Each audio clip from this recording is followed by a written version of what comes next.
Hey everybody, Mr. Dowdy's Hands here, and I'm going to show you all the supplies that you need to play bowl ball. First off, you need 6 bowls.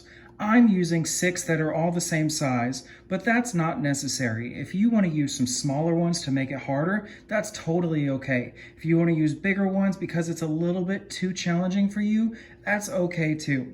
It's totally your option. So inside of each of these, you're going to put a piece of paper with a number on there. You're going to have 1 bowl that has the number 1 in there, 2 bowls that have the number 2, and 3 bowls that have the number 3. And I'll explain that in just a little bit when we show the setup of this game. You're also going to need a marker or some kind of pencil to mark down your score. And because I don't have an official scorecard, I'm having to use just a blank piece of paper with my name on there. Now, the most important thing that you're going to need for bowl ball is a sock ball right here. And if you don't know how to make a sock ball, then I'm going to go ahead and show you. So you're going to take 2 socks and just lay them on top of each other. Then you're going to fold them in half, okay? Next, you're going to go to this outer sock, open up the top of it, and you're going to push the rest of the socks through. I'm using my thumbs to push them through. And that is your sock ball. And so I like to make 3 of them just because I'm not having to run back and forth as much. But you can use 5, 1, it's totally up to you. But now you got all the supplies, you're ready, and now it's time to show you the setup. Everyone, so now let's talk about the setup of how this game is going to work. So if you'll follow me over here, then I'll show you. Now these 6 bowls right here, you'll notice they've got different numbers inside of them. The 1 is going to be closest to where you're shooting from, so it's going to be worth the least amount.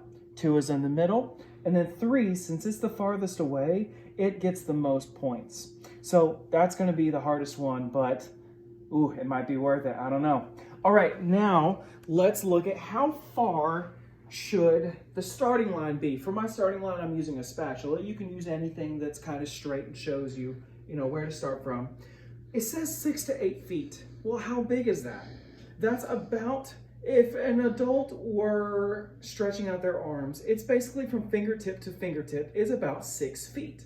So that's a good idea of how far away it should be. So, excuse me. So now what's going to happen is during this game, I have 1 minute to throw these as much as I can and get as many points as I can. And then once I'm done with my minute, I'm going to write down my score and then maybe compare it to my friends, see what some other people in my family can do, some really funs like that, make it a big competition. It could be really fun. So I would put a minute on the clock, and then someone would say 3, 2, 1, go. So now, oh no, I'm gonna run up.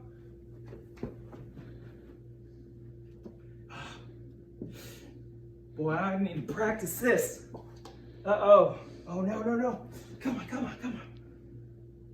I'm telling you, it's harder than it looks. Whew. All right. Well, you get the idea. Maybe if I was better, it could be more interesting, but it is what it is. Oh, well. But now you understand how to play.